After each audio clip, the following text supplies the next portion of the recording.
सोच बदलो जीवन बदलो। दोस्तों ये सिर्फ एक कहावत नहीं बल्कि जीवन को गहराई से बदलने का सबसे ताकतवर मंत्र है।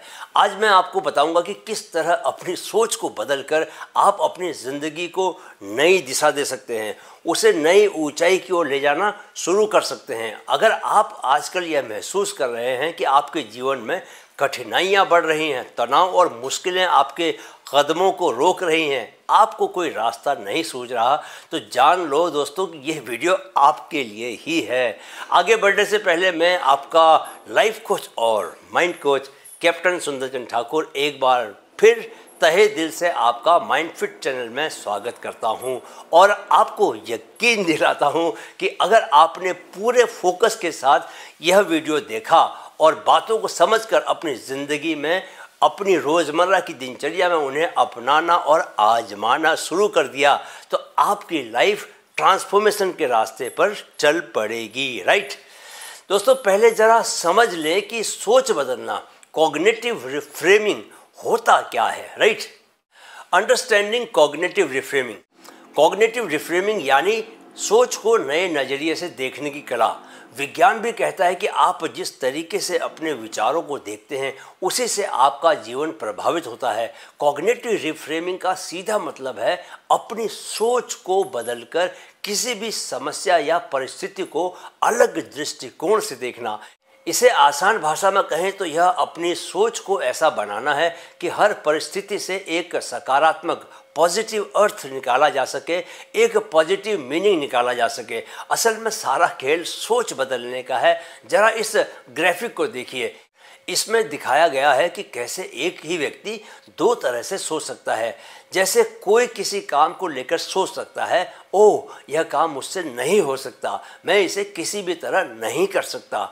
वही व्यक्ति अगर अपने सोचने में थोड़ा शिफ्ट ले आए और ज़रा सा पॉजिटिव होकर सोचे तो कह सकता है, अरे ये थोड़ा मुश्किल काम है लेकिन मैं थोड़ी प्रैक्टिस करके इसे कर सकता हूँ। दोस्तों यह जो मेंटल शिफ्ट है ये बहुत ज़रा सा है लेकिन इससे बहुत ज़्यादा फ़र्क पड़ जाता है। अब जैसे आपके सामने जो पानी से भरा हुआ गिलास है, अगर इसके बारे में आपसे पूछा जाए तो बहुत सारे लोग हैं जो कहेंगे ये गिलास आधा खाली है, लेकिन बहुत सारे दूसरे लोग भी होंगे जो कहेंगे कि ये गिलास आधा भरा हुआ है। यानी एक ही सिचुएशन को अलग अलग तरह से सोचने वाले लोग अलग अलग तरह से देखते हैं। जो लोग पॉजिटिव सोच रखते हैं वे पॉजिटिव चीज़ें देखते हैं, वे मुश्किलों में भी अवसर खोजते हैं, अपॉर्चुनिटीज़ खोजते हैं। जैसे लॉकडाउन के बाद जाने कितने लोगों ने ऑनलाइन कोचिंग का काम शुरू कर दिया और अब वे करोड़ों रुपया कूट रहे हैं। उन्होंने लॉकडाउन को, जिसे दूसरे लोगों ने मुसीबत की तरह देखा, उसे अपने लिए सुनहरे अवसर की तरह देखा। आपको अपने सोच के प्रति अलर्ट होना है, जागरूक होना है और सोच के स्तर पर अपनी भाषा को बदल देना है। भाषा के साथ सोच बदलेगी और सोच के साथ जीवन। जीवन कैसे बदलेगा इसे भी जरा समझ लेते हैं। Right, how cognitive reframing works in our brain.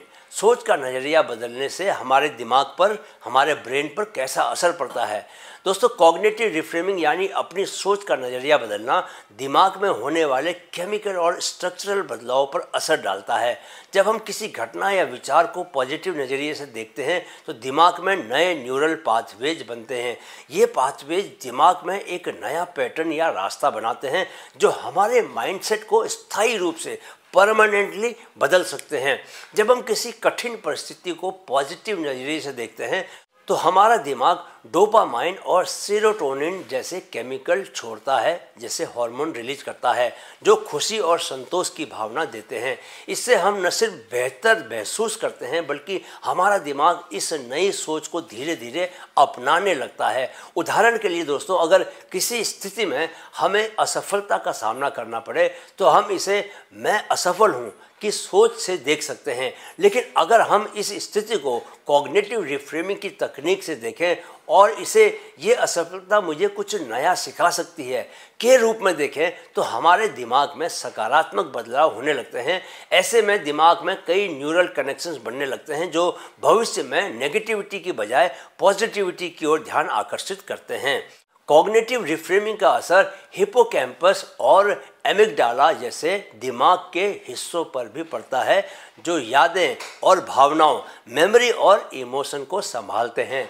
जब हम किसी नेगेटिव घटना को नए नज़रिए से देखते हैं दोस्तों, तो हिपोकैम्पस और एमिगडाला में स्थायी पॉजिटिव बदलाव होते हैं। इससे न केवल तनाव कम होता है बल्कि आत्मविश्वास भी बढ़ता है और जीवन में चुनौतियों का सामना करने की क्षमता भी बढ़ जाती है। इस तरह कॉग्निटिव रिफ्रेमिंग हमारे सोचने के तरीके को बदलकर हमें एक खुशहाल और संतुलित जीवन जीने में मदद करता है। अब जरा इस रिफ्रेमिंग की तकनीक पर बात करते हैं। पहली technique, the power of what if, क्या होगा अगर की शक्ति की तकनीक।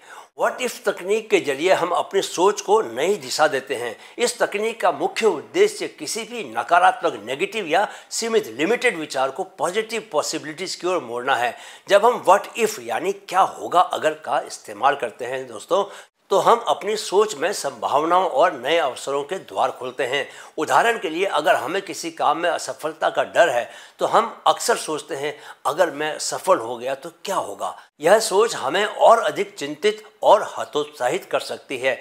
लेकिन अगर हम इस सोच को बदलकर व्हाट इफ़ यह मेरे लिए एक सीखने का अवसर बन जाए, या व्हाट इफ़ मैं इस प्रयास से और बेहतर हो जाऊं, ऐसा कहें, तो हमारे दिमाग में नए विचार और पॉजिटिव पॉसिबिलिटीज़ उभरने लगती हैं।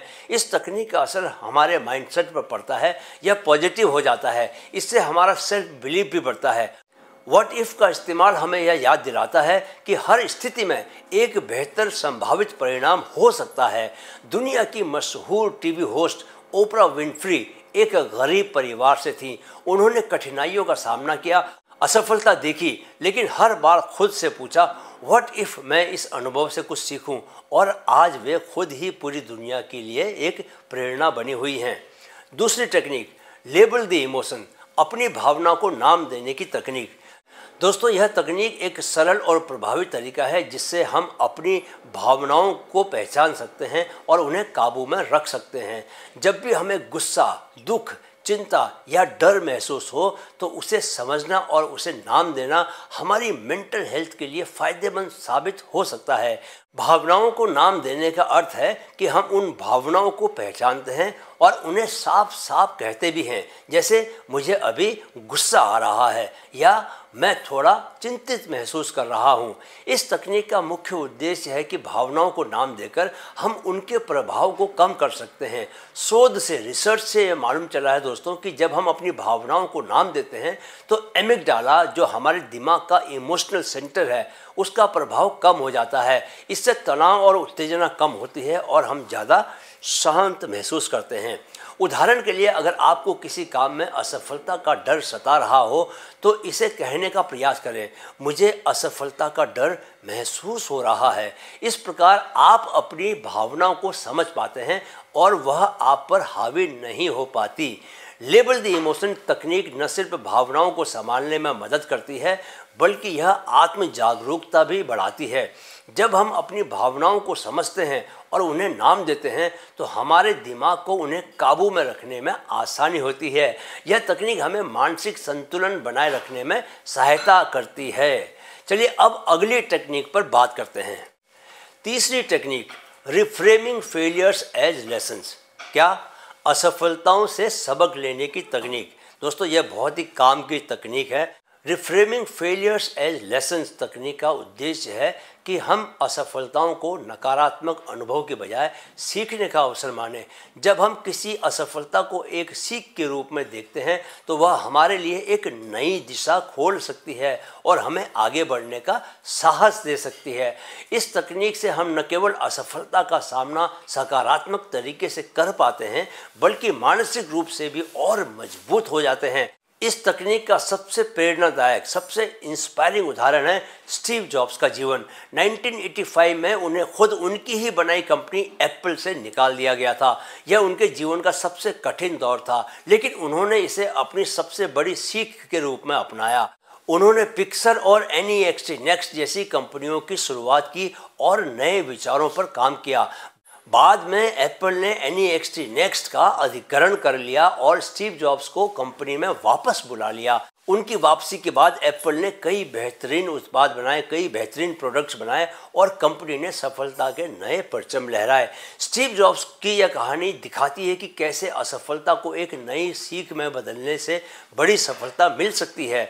जब हम असफलता से कुछ सीखने की कोशिश करते हैं दोस्तों, तो हम खुद को मजबूत बनाते हैं और जीवन में आगे बढ़ने का रास्ता खोलते हैं। यह तकनीक हमें सिखाती है कि असफलता एक अंत नहीं बल्कि एक नई शुरुआत है, बशर्ते कि हम उसे एक सीख, एक लेसन के रूप में अपनाएं और अपने लक्ष्यों को हासिल करने की दिशा में फिर से आगे कदम बढ़ाएं। राइट। अक्सर हम असफलताओं से डरते हैं और उन्हें जीवन का सबसे बुरा, सबसे बेकार हिस्सा मानते हैं, लेकिन कॉग्निटिव रिफ्रेमिंग हमें असफलताओं को एक नए दृष्टिकोण से, नए नज़रिए से देखने का मौका देती है। सोचिए, अगर हर असफलता हमें कुछ न कुछ सिखाने लगे तो हम कितना कुछ सीख सकते हैं। राइट। चौथी टेक्निक, प्रैक्टिसिंग पर्सपेक्टिव टेकिंग, दूसरों के नज़रिए से स्थिति को देखने की तकनीक। पर्सपेक्टिव टेकिंग का मतलब है किसी भी परिस्थिति या विचार को दूसरे के नज़रिए से देखना। यह तकनीक हमें दूसरों की भावनाओं, दूसरों के दृष्टिकोणों और दूसरों के विचारों को समझने का अवसर देती है। पर्सपेक्टिव टेकिंग से हम न केवल अपनी सोच को व्यापक बनाते हैं बल्कि कठिन परिस्थितियों का हल भी आसानी से ढूंढ सकते हैं। जब हम किसी परिस्थिति को दूसरों की नज़र से देखते हैं दोस्तों, तो हमारा दृष्टिकोण और भी परिपक्व, और भी मैच्योर और सहानुभूति से भरा हुआ बनता है। महात्मा गांधी ने पर्सपेक्टिव टेकिंग का अद्भुत उदाहरण प्रस्तुत किया। ब्रिटिश शासन के दौरान गांधी जी ने न केवल भारतीयों की कठिनाइयों को समझा बल्कि अपने विरोधियों के नज़रिए को भी समझने की कोशिश की। उन्होंने हर समस्या को अपने दृष्टिकोण से ही नहीं देखा बल्कि समझने की कोशिश की कि ब्रिटिश अधिकारियों और अन्य लोगों का दृष्टिकोण क्या है। उनके इस दृष्टिकोण ने उन्हें अपने विरोधियों से संवाद करने, उनके साथ सहयोग का रास्ता खोजने और अहिंसक तरीकों से स्वतंत्रता संग्राम को आगे बढ़ाने में मदद की। उनके लिए यह समझना महत्वपूर्ण था कि कैसे दोनों पक्षों के नज़रिए को देख समझकर समाधान निकाला जा सकता है। महात्मा गांधी की यह सोच दोस्तों दर्शाती है कि पर्सपेक्टिव टेकिंग से हम संघर्ष की बजाय संवाद और सहयोग के माध्यम से कठिन स्थितियों का हल निकाल सकते हैं। यह तकनीक हमें सिखाती है कि हर स्थिति में दूसरे की सोच को समझकर हम न केवल बेहतर निर्णय ले सकते हैं बल्कि संबंधों में भी सुधार कर सकते हैं और जीवन में सामंजस्य और शांति बनाकर जीवन को प्रगति के रास्ते पर निरंतर आगे बढ़ाते रह सकते हैं। पांचवी टेक्निक, रिफ्रेमिंग विद ग्रैटिट्यूड, जीवन में कृतज्ञता का नज़रिया अपनाने की तकनीक। रिफ्रेमिंग विद ग्रैटिट्यूड तकनीक का उद्देश्य है कि हम हर स्थिति में कृतज्ञता यानी ग्रैटिट्यूड की भावना को अपनाएं। चाहे हालात कितने भी कठिन क्यों न हो, अगर हम उनमें कुछ अच्छा देखने की कोशिश करें और आभार व्यक्त करें, ग्रैटिट्यूड फील करें, तो हमारा दृष्टिकोण सकारात्मक, पॉजिटिव हो सकता है। यह तकनीक हमें न केवल मुश्किल समय में सहारा देती है दोस्तों, बल्कि मानसिक संतुलन और खुशी भी बढ़ाती है। इसका सबसे प्रेरणादायक, सबसे इंस्पायरिंग उदाहरण J.K. रोलिंग की कहानी है। जब वे अपनी सबसे कठिन स्थिति में थी, एक अकेली माँ के रूप में पैसों की भयानक कमी का सामना कर रही थी और जीवन में असफल महसूस कर रही थी, उन्होंने अपने अनुभवों को सकारात्मक तरीके से देखने की कोशिश की। उन्होंने अपनी कठिनाइयों के बीच ग्रैटिट्यूड का नज़रिया अपनाया और इस विचार के साथ लिखने का फैसला किया कि मैं अपनी रचनात्मकता से जीवन में कुछ बड़ा कर सकती हूँ। कठिन हालातों के बावजूद उन्होंने हैरी पॉटर की किताबें लिख डाली। उन्होंने अपनी कठिनाइयों को एक प्रेरणा के रूप में लिया और अपने जीवन में उन संघर्षों के लिए भी आभार व्यक्त किया जिन्होंने उन्हें मजबूत बनाया। J.K. रोलिंग की यह कहानी दोस्तों हमें सिखाती है कि कृतज्ञता का नज़रिया अपनाने से हम अपने जीवन को पूरी तरह से बदल सकते हैं। ग्रैटिट्यूड के साथ स्थितियों को देखने से हमारे अंदर सकारात्मकता, पॉजिटिविटी और आत्मविश्वास, सेल्फ बिलीफ बढ़ता है। यह तकनीक हमें हर परिस्थिति में कुछ अच्छा खोजने, उससे सीखने और जीवन को सकारात्मक दृष्टिकोण से देखने का अवसर देती है। तो चलिए दोस्तों, अब जरा एक एक्सरसाइज करते हैं छोटी सी, जो आपको सिखाएगी कि कैसे एक नेगेटिव थॉट को रीफ्रेम करना है। आप जरा एक नेगेटिव सोच को चुन लें, कोई भी नेगेटिव सोच को चुन लें। कोई भी कुछ भी आप जो बार बार सोचते हो, जो बार बार आपके दिमाग में आता है, जैसे मैं यह काम नहीं कर सकता, ये बात सबके दिमाग में आती है ना। अब इसे रिफ्रेम करें, यानी उसे सकारात्मक सोच में बदलें। जैसे यह काम मुश्किल है पर मैं इसे धीरे धीरे सीख सकता हूँ, ऐसा बोलें। तो दोस्तों, एक्सरसाइज ये है कि आपने अपने हर नेगेटिव सोच को, हर नेगेटिव थॉट को ऐसे ही रिफ्रेम करना है और उसे पॉजिटिव थॉट में बदलते जाना है। जैसे जैसे आपके नेगेटिव थॉट रिफ्रेम होते जाएंगे, जैसे जैसे आप उनको पॉजिटिव थॉट में बदलते जाओगे, वैसे वैसे आपकी लाइफ ट्रांसफॉर्म होती जाएगी। क्योंकि जीवन आपके थॉट से ही बना है, क्योंकि आप जैसा सोचते हैं वैसा ही होता भी है, राइट। तो दोस्तों, हमने आज 5 तकनीकें सीखी जो हमारी सोच को बदल सकती है, कॉग्निटिव थिंकिंग को बदल सकती है। इन तकनीकों को रोजाना की ज़िंदगी में अपनाएं। दिन की शुरुआत में ग्रैटिट्यूड का अभ्यास करें, असफलताओं को एक नए नज़रिए से देखें और अपनी भावनाओं को, अपनी इमोशंस को नाम देना शुरू करें। ऐसा करने से आपका जीवन बहुत तेज़ी से ट्रांसफॉर्म होने लगेगा, बदलने लगेगा। मेरा बदला तो आपका भी बदलेगा, क्योंकि जीवन सबका एक जैसा ही होता है। सोच बदलो, जीवन बदलो का असली मतलब ये है कि हम अपनी सोच की शक्ति को समझें और उसका इस्तेमाल अपने जीवन को बेहतर बनाने के लिए करें। याद रखें कि आपका जीवन आपके विचारों का ही प्रतिबिंब है। हर दिन एक नई सोच अपनाइए और हर दिन एक नया जीवन पाइए। दोस्तों, अगर आपको ये वीडियो पसंद आया है तो इसे लाइक करें, शेयर करें और ऐसे ही जीवन बदलने वाले कंटेंट के लिए चैनल को सब्सक्राइब भी कर लें। आने वाले दिनों में हम और भी ऐसे ही गहरे और असरदार विषयों पर बात करेंगे। अपने वीडियो देखने के लिए समय निकाला, इसके लिए आपका बहुत बहुत आभार।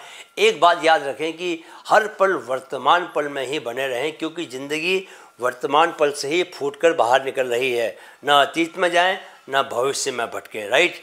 जाने से पहले इस चैनल की टैगलाइन को दोहराते चलें, मन में है तो मुमकिन है, मन में है तो मुमकिन है। नमस्कार।